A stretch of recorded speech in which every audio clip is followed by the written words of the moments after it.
disability still carries a ton of stigma in our society. I find myself spending my emotional energy worrying about the other person's emotional reaction. It's an extra burden all the time, and it's tiring. My name is Dan Berschinski. I was a captain in the U.S. Army. I served in Afghanistan in 2009. When the bomb went off, it felt like a hammer from the sky came down and just crushed me from head to foot. When I woke up in the ICU, that's when I realized I'm not just missing my feet, but like it's from the knees down, it's everything. I was 25 years old. I had never so much as broken a bone up until that point in my life. So I couldn't tell you in that moment what it would mean for the rest of my life, beyond the fact that I knew things were gonna be different and I had a lot to figure out. I had no idea what I wanted to do next. I really only wanted to be an Army officer, and that got taken away from me. The VA stepped in actually, and they said, we have a program called vocational rehabilitation, and we will actually pay for you to get a master's degree.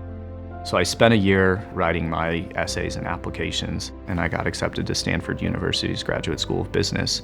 I graduated in 2015, and I had always been interested in consulting, but I didn't know how to break into it. But I was aware of a program called Breakline that focuses on veterans, women, people of color, and people with disabilities, and connecting them with roles in the tech industry. Being a person with a disability in the corporate world, Breakline is familiar with that.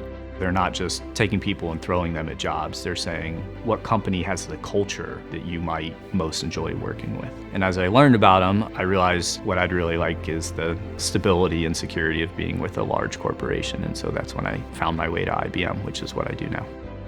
As a veteran with a very visible disability, the veteran aspect doesn't really come into play in my daily work life. What does, however, is being disabled.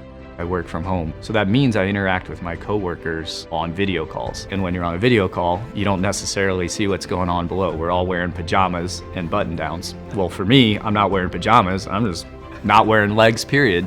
When I do travel to meet a client, there's always a moment of doubt of how is this new person going to feel about meeting me? I mean, I look different. I'm gonna roll up to them in a wheelchair. They're not expecting that.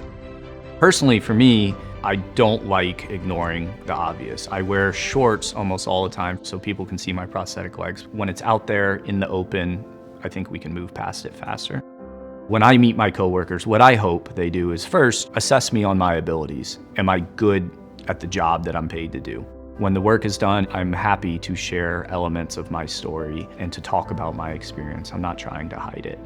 Human beings are incredibly resilient, and you want to work with the best human beings possible, whatever your industry is, whatever their role is. And even though I may not have legs, my disability does not preclude me from being a smart worker and a hard worker.